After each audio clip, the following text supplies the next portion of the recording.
at that on Africa. No one talks about like a conflict that involved the Democratic Republic of Congo and 6 other nations surrounding it, and the massive human toll and tragedy that was taking place there. Millions of Americans don't know that that happened, and we, our government, and some other Western powers helped contribute to that. Libya, yes, whatever you want to say about Muammar Gaddafi, okay, he was running his country, but look at it now, open slave trade. Open air slave trade right out there in the open. And it's understandable why people want to run away. Kit, we need to focus on the slave trade that happened 200 years ago. Oh. Okay. What's happening now is not that. That's for people 200 years from now to reckon with.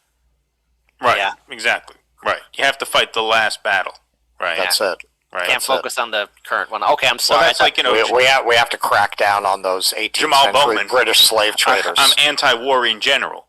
I'm against the wars that already happened. I'm not against the wars happening now.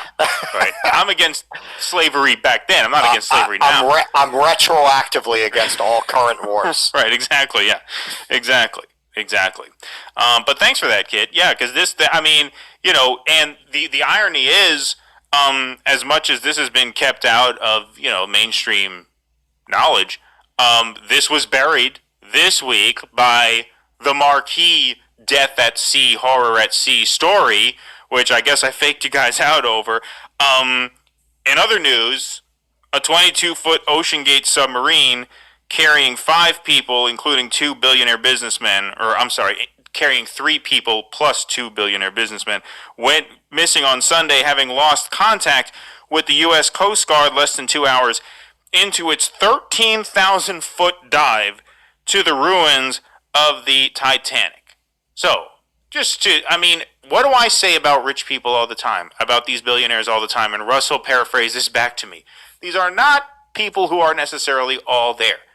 These are high-risk, reckless, you know, shoot from the hip lunatics. In my experience with rich people as a tour guide in New York City, they are very impulsive.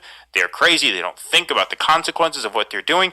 You jump in this 22... Yeah, just narcissistic, no real respect for the world around you. You jump in this pod, controlled by a PlayStation controller, and you plunge the depths of the ocean.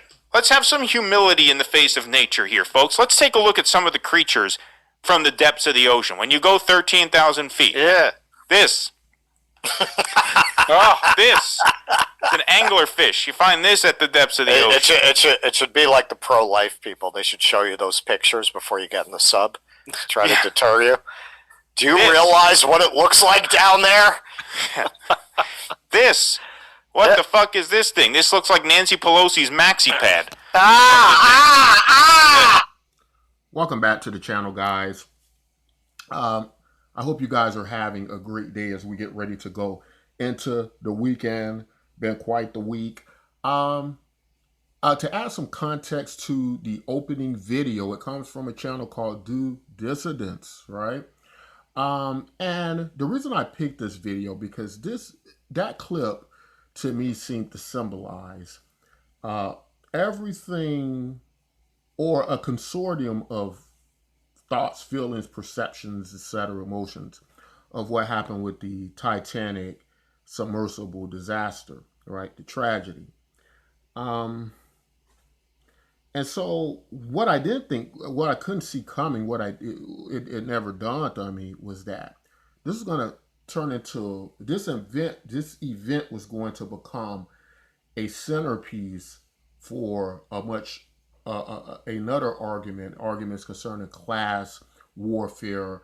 And I believe the tragedy by the people out there in Netherworld, by the people, out there in social media, etc., maybe by the population as a whole, has these are many of their thoughts and emotions. And I haven't seen this to this degree in a long time, right? And what that lets me know is that the conditions, the economic conditions are getting worse to the point, and people's viewpoint, sensitivity, compassion even is changing with that paradigm, right? And so we can tell when these things start to happen because people start to get less compassionate about other people. We can take events like what happened in Nazi Germany, right? Uh, as those economic conditions increase from World War I, right, onto the German people, uh, not only did they get desensitized to other people, but they want to blame somebody else, and so they start to make things their scapegoats, right? And you know, I think it's unfortunate that this particular event is one that I think kind of got brought into that. What I am sure about is that if it wouldn't have been this event, it would be some other event because what's happening is people, this has been something that's been ready to erupt a long time, and I think it's going to get a lot worse than this.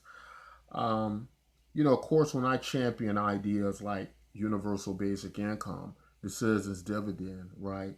A lot of people think it's about the money and the economics, and that's part of it. But it's also just about the social dynamics of society caring about you, right? Maybe it isn't a lot of money, but you do understand that society is taking it through an approach as no man left behind. All right. And so I think that's very important psychologically to the people out there. Um, Now, unfortunately, when you become a billionaire, you become multimillionaires, you enter another socioeconomic class, right? The system can begin to brand you as a person who has become desensitized to the plight of others, to homeless people, poor people, right? To the point where they start to believe things like spending $250,000 to dive 13,000 feet with no benefit to anybody but the thrill seeking of the individuals, they start to look at that in a grotesque manner. Now, my personal view on it is that people should be able to spend their money any way they like. I think people erroneously state that universal basic income is some form of socialism or communism, and these are people who haven't done the research, right? I look at universal basic income or the citizens dividend as more as capitalism that doesn't start at zero. And in some cases, it's necessary for it to exist because of the holes in certain economic structures that allow exploitation of whether it be the tax code or workers, right? Meaning people are able to cheat and people suffer because of that. So it's not that you want to take from somebody else, and that's not what universal basic income does or doesn't have to do unless it's misused or misshapen into what I believe to be something else. But what it is it allows it to be done in a way where it just kind of, in a justice situation, makes it more fair for everybody, right? Doesn't make, doesn't take from people who work harder than others, right? That, and I think for the most part, most people don't look at it that way, right? I don't think anybody, most people want to just come up and take the work of other people, not the average citizen out there. Now, the argument is in a reverse. They're saying that the wealthy people, the billionaires, are the people who are taking the labor of other people and exploiting these workers as such, right?